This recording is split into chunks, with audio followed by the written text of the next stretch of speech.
Who also does her story in sneakers, is that correct? I do. Excellent, okay. Tell them a little bit about yourself, a little background. So my name is Sandy Kaur. I was a Nike 2020 guest designer, so I got to collaborate with Nike and release a sneaker with them, an Air Max 95. After that, in 2020, I started my own platform. It's called Her Story in Sneakers. I started that to showcase women in the sneaker industry, community, and all things related. I have a podcast. I'm very much about getting the community and the industry stereotypes, shifting them, but not so much as just throwing them in your face, but actually showing like what they do through their mediums. Super. Round of applause, please. Now we have Jasmin Sehra, who is a phenomenal illustrator. But I'll let her say more about what she does and everything. Hey everyone, I'm an illustrator, designer, specialising in type, illustration, sneaker customization, 3D, a bit of everything. I feel like being an illustrator designer has no bounds. Also, you designed a sneaker as well, didn't you? I did design a sneaker, yeah, with Adidas, and that was around London, being like a melting pot of different cultures, and just championing London as a city. That's brilliant. That's brilliant. And then we also have this chap here. He's dodgy. The old bloke on the end. He's dodgy. This is Chris Law.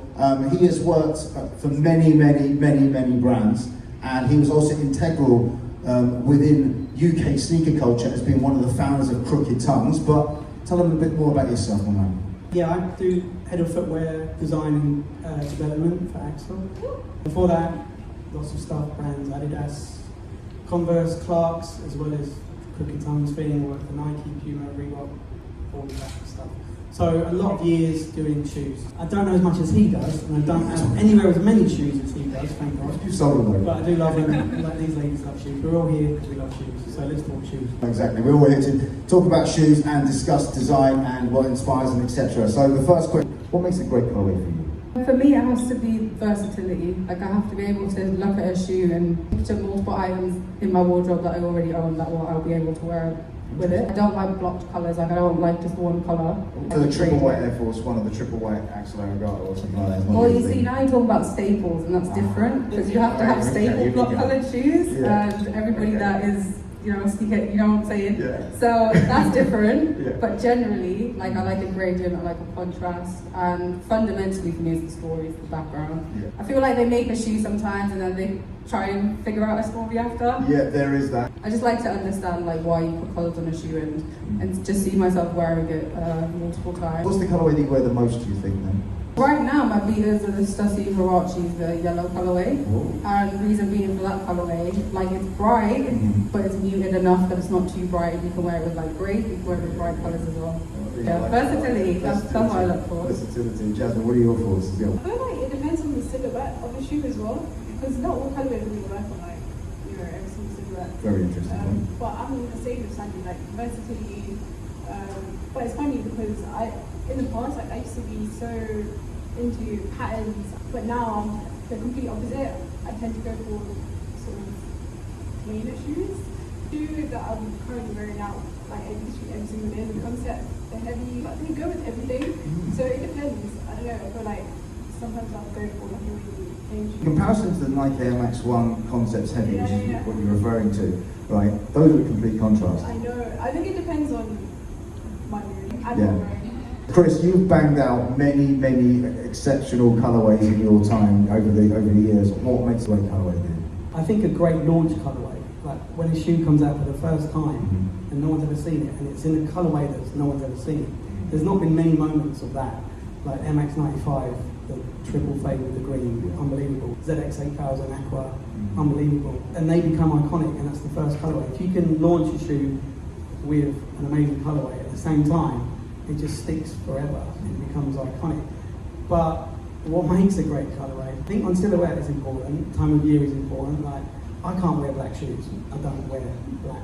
So the roadman looks on for you? No. White shoes always go with everything. Yeah. And then I have days where I just want colour, and then the outfit tones down. Do you know what I mean? Because you've got to think footwear up. Oh, interesting. You're up. Always have been. Yeah, Interesting. forever. Okay. All right. Shoes Jasmine, first. will you footwear up, or you pattern the outfit and then you drop whatever on the foot? Sometimes if I feel like a shoe's being neglected and it's not being worn enough, then I'll then probably, but like today it's kind of very black and I feel like, it's obviously contrast. You've given it a pop. Oh, exactly. Sandy, I mean, are you a foot up or downhill? It depends on, normally, well, foot up, I don't know why I'm trying to lie to you. I was going to say, it depends on, if I have a shoe and I really want to wear it, like then I'll do foot up. If I have an outfit that I want to wear, then I'll do toe down. Yeah, that's how I roll. I'm sort of malleable in that sort of sense, you know what I mean? Storytelling, part of Rollout, it was amazing because you got these visuals, like mini documentaries. It explained kind of the concept, it helped you visualize a shoe, you could understand, you could be part of a journey. I think that stuff like that is really important. I think community activations are something that I would like to see more of. I think that they're incredibly important to the rollout of shoes and just getting them to the right people. Everybody likes to talk about engagement, but I think we need to make sure we're engaging kind of the right people and people that deserve it, as opposed to just overlooking them. So I like when brands kind of take hold of people in the community, and you can see pairs on people kind of early that you just know, like from the community or even some of your friends. Anything to do with a rollout of a shoe that isn't the shoe itself, I'm a big fan. So like spare laces, you know, and little bits and bobs, accessories, badges, tote bags. pin, Oh, I love collecting a tote bag. Tote bags. Anything that somebody can keep, and it will just kind of give them a memory. I think that that's what we need. Just want more than just what a shoebox, you know, just a pair of shoes in there. Ethical considerations come into this though as well. Yeah. When you say, looking at some, packaging back in the day, wouldn't hopefully get through the line now, considering, the detrimental effect they have on the environment, would you say? That's a key concern. Yeah, I would definitely say it's a concern. I think it's something that we kind of as a majority need to take a stance on, because you've got the majority of the market propelling this problem, and then you have like a small percentage of the market doing recycled boxes, recycled packaging, using recycled fabrics.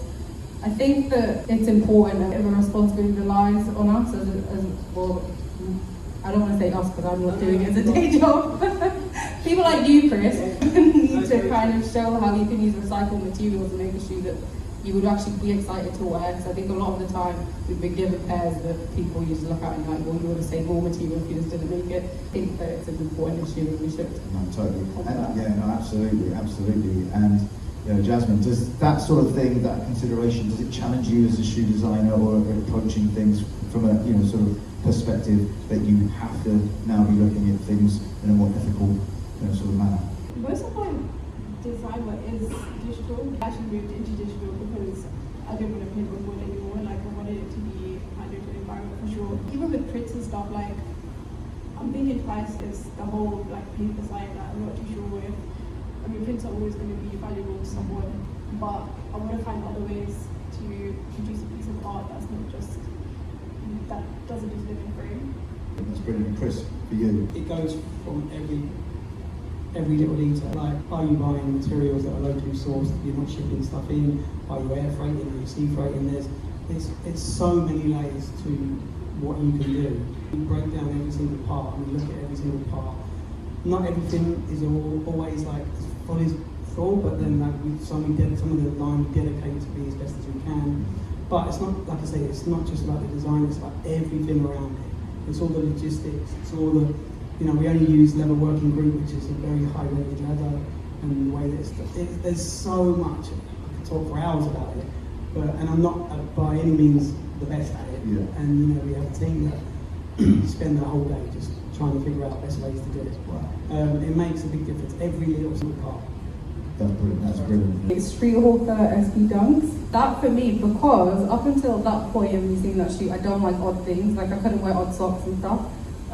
When people used to wear like one Converse, one colour and one another, I didn't understand it. To me, that would like put you off balance when you walk. It's a mental thing. Anyway, I saw that shoe, and that design is just like so. I just remember it all the time. So that kind of opened up, that sort of dispelled your prejudices in a sense, Yeah, back to USPs, like even paper boxes. I know that's contributing to an environmental issue, but just everything down to that. So that's one design that sticks out for me. And then also Dornbachers, any kind of Dornbacher in regards to the story That's a behind brilliant that. initiative. Yeah, amazing initiative. I would suggest everybody read into it. I wish that was available worldwide, actually. Going back to your conversation about a design that you necessarily wouldn't have liked, but the story behind it, I think that those pairs are kind of... They're pretty out there, aren't they? Yeah, they're out there, but as soon as you are aware of what it's about, you'll just fall in love with it, you can't help it. I love that. So I'm such a sentimental, nostalgic person. I actually got into trainers, sneakers, through Converse. I just used to love like all the different patterns that these. We're talking about the Converse All Star, yeah? Yeah, Converse All Star, and then after it was the Air Max 1, and also the Adidas Superstar. I think shoes are very personal as well. Tell a story, they have a time and purpose in your life, and I feel like for me it's very much that.